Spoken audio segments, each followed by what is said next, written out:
Yo, this is Magic Monty MD, and in this video, we're going to look at the time difference between solving a Rubik's Cube, the beginner's method, versus using CFOP. And I'm going to start this off with solving the MGC3 Elite Cube using the beginner's method, which is the white cross, then the corners, then you orient the corners, then you do the second layer, then you do the top layer with the yellow cross, then you solve the edges of the yellow cross, then the corners of the yellow cross, and then you orient the corners. Let's go.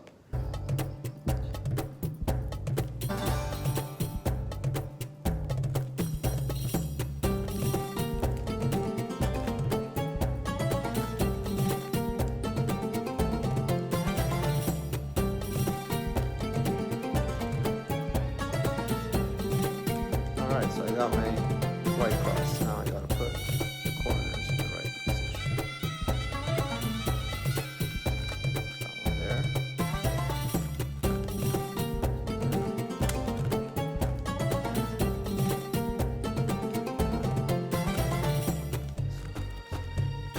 Okay, so I just have to orient this one.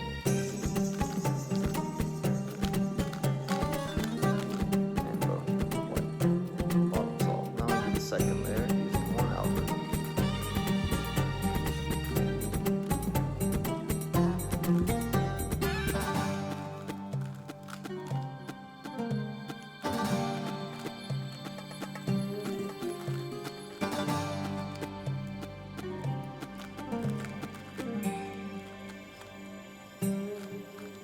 Second layer solved.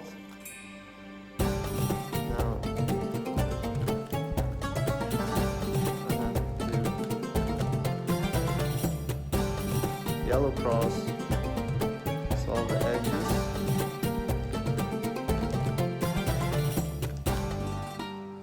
then the corners in the right spot,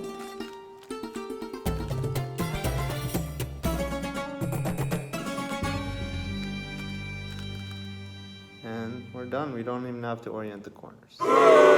Okay, now I'm going to solve the GAN 365 XS using the CFOP method, which is the cross, the first two layers, orient the last layer, and then permutate the last layer. Here we go.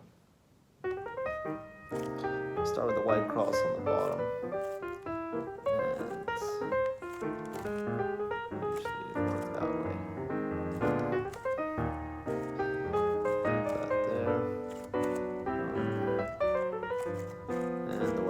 Is done, and then we do the first two layers together. And this usually takes the longest. With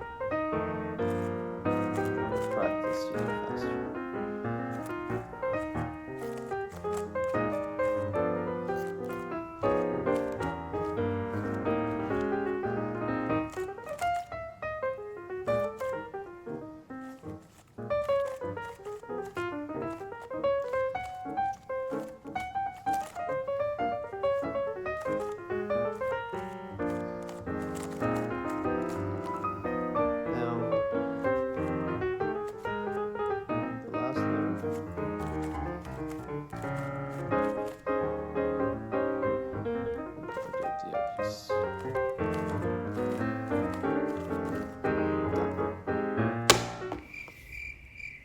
So there you have it.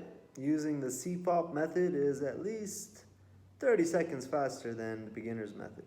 I've been cubing for a couple of months, and I just made this video as sort of an experiment to see what my time difference is between the two methods without using any finger tricks or speed moves.